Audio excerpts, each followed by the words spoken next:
Hi friends, Sarika recipe मराठीमध्ये तुमचं खूप खूप स्वागत आहे. आज आपण मस्त अशी तर्रीदार, झणझणीत आणि एकदम चविष्ट अशी कटाची आमटी किंवा येळवणीची आमटी कशी करायची ते आपण पाहणार आहे. मस्त झालेली आहे, तुम्हाला बघूनच कळत असेल. तर चला व्हिडिओला सुरुवात करूया. इथे बघा, आपण आज कटाची आमटी बनवणार आहे. त्यासाठी बघा, हे डाळ शिजलेलं आपण पाणी किंवा कटाच्या आमटीसाठी येळवणी काढलेली आहे. बघा, छान असं बघा, डाळ शिजताना मी थोडं जास्त पाणी घातलं होतं, त्यामुळे असं येळवणी निघलेलं आहे. बघा, याची आपण कटाची आमटी झणझणीत अशी बनवणार आहे. त्यासाठी साहित्य बघा, एक मी मिडियम आकाराचा कांदा घेतलेला आहे, 10 ते 12 लसणाच्या पाकळ्या, थोडीशी कोथिंबीर आणि अर्धी वाटी मी खोबरं घेतलेलं आहे. आता खोबरं, लसूण आणि कांदा आपण छान असा भाजून घेणार आहे थोडासा. त्यासाठी पॅनमध्ये मी 1 चमचा तेल घातलेला आहे, छोटा चमचा.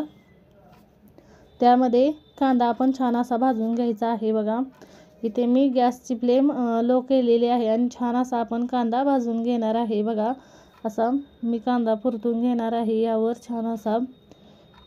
इथे बघा, असा छान असा आपण कांदा भाजून घ्यायचा आहे. इथे आपला कांदा भाजून झालेला आहे. या पद्धतीने कांदा आपल्याला भाजून घ्यायचा आहे. आता त्यामध्येच मी लसूण आणि आपण जे सुकं खोबरं खिसून घेतलेलं आहे ते घालून घ्यायचं आहे आणि त्यामध्येच लसूण पण घालून घेणार आहे. बघा, इथे मी लसूण पण खोबऱ्याबरोबर छान असा परतून घेणार आहे. बघा, मी तेल घालणार नाही, कांदा भाजताना थोडंसं घातलं होतं, त्यामुळे मी असं छान असं भाजून घेणार आहे. बघा, इथे खोबरं पण छान असं परतून झालेलं आहे आणि आता मी गॅस बंद करते आणि हे आपल्याला थंड करून घ्यायचं आहे. इथे मी बघा प्लेटमध्ये मसाला काढलेला होता, तर हा थंड झालेला आहे. आता आपल्याला वाटून घ्यायचा आहे. त्यासाठी मिक्सरच्या भांड्यामध्ये हा आपला मसाला घालून घेते. त्यामध्ये आपण कोथिंबीर थोडीशी घालायची आणि थोडंसं पाणी घालून हे छान असं वाटण करून घ्यायचं आहे. इथे बघा, गरजेनुसार पाणी घालून मी छान असं हे वाटण करून घेतलेलं आहे. आता आपण आमटी बनवून घेणार आहे. त्यासाठी कढईमध्ये मी 3 छोट्या पळ्या तेल घातलेलं आहे. कटाच्या आमटीसाठी थोडं तेल जास्तच वापरायचं. इथे तेल गरम झालेलं आहे. अर्धा चमचा मी मोहरी घातलेली आहे. त्यानंतर अर्धा चमचा मी इथे जिरे घातलेले आहेत. बघा, आणि इथे मी 1 चमचा कश्मीरी लाल मिरची पावडर घेतलेली आहे, ती पण घालून घेते. आणि 1 ते 1.5 चमचा मी घरगुती लाल तिखट घेतलेलं आहे, ते घालून घेते. तेलामध्ये असं परतून घेतलं की सुरुवातीला छान असा तर्री छान येते बघा आपल्या आमटीला. त्यामुळे हे थोडंसं मी परतून घेतलेलं आहे आणि त्यामध्ये आपण जे वाटण केलेलं आहे ते सगळं वाटण इथे घालून घ्यायचं आहे.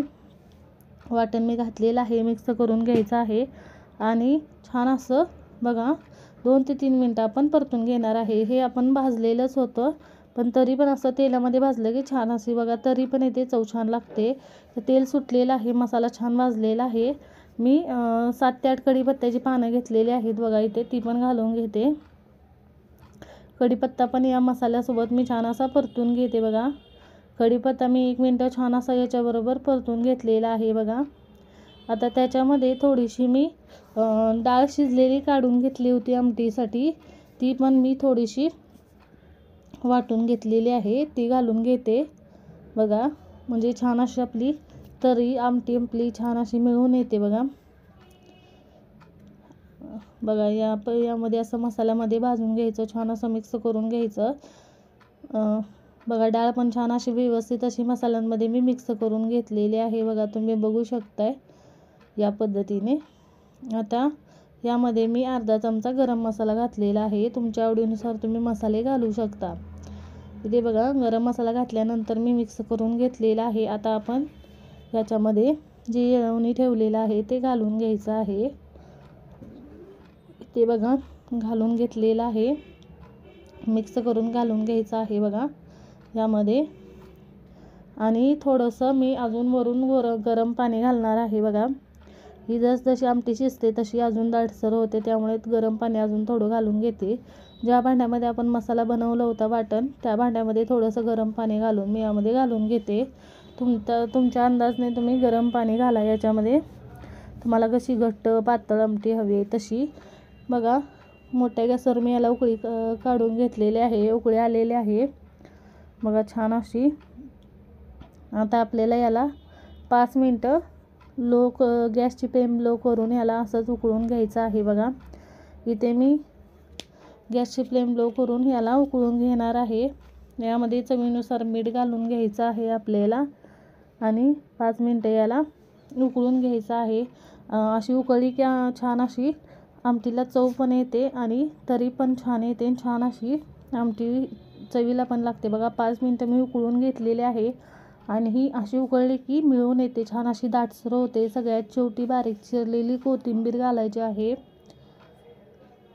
मी 5 ते 6 मिनटं छान अशी ही आमटी उकळून घेतलेली आहे बघा. तुम्हाला जशी घट्ट पातळ जशी हवे तशी तुम्ही बनवू शकता.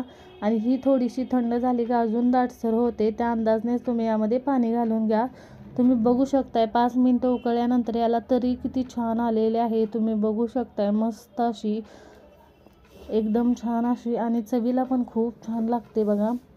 मस्त झालेली आहे. छान तुम्हाला बघूनच कळत असेल किती छान अशी आपली कटाची आमटी मस्त झालेली आहे. तरी छान झालेली आहे, आलेली आहे. तुम्ही पण या पद्धतीने करून बघा. मस्त होते बघा चवीला आणि छान लागते बघा. कमी साहित्यात झटपट अशी मस्त झालेली आहे बघा. छान अशी मी उकळून घेतलेली आहे बघा. 5 ते 6 मिनटं छान झालेले आहे बघा. झटपट अशी झालेली आहे बघा. मस्त अशी मी काढून घेते बघा. मस्त झालेले आहे. तुम्ही पण या पद्धतीने करून बघा. तुम्हाला बघूनच कळत असेल बघा किती मस्त तर्री आलेली आहे, छान झालेले आहे. तुम्ही पण या पद्धतीने करून बघा आणि मस्त चवीला होते. आणि आजचा व्हिडिओ तुम्हाला कसा वाटला ते कमेंटमध्ये जरूर सांगा. व्हिडिओला लाईक करा, शेअर करा. चॅनलवर नवीन असाल चॅनलला सबस्क्राईब करा, बेल आयकॉनला क्लिक करा. व्हिडिओ पाहिल्याबद्दल धन्यवाद.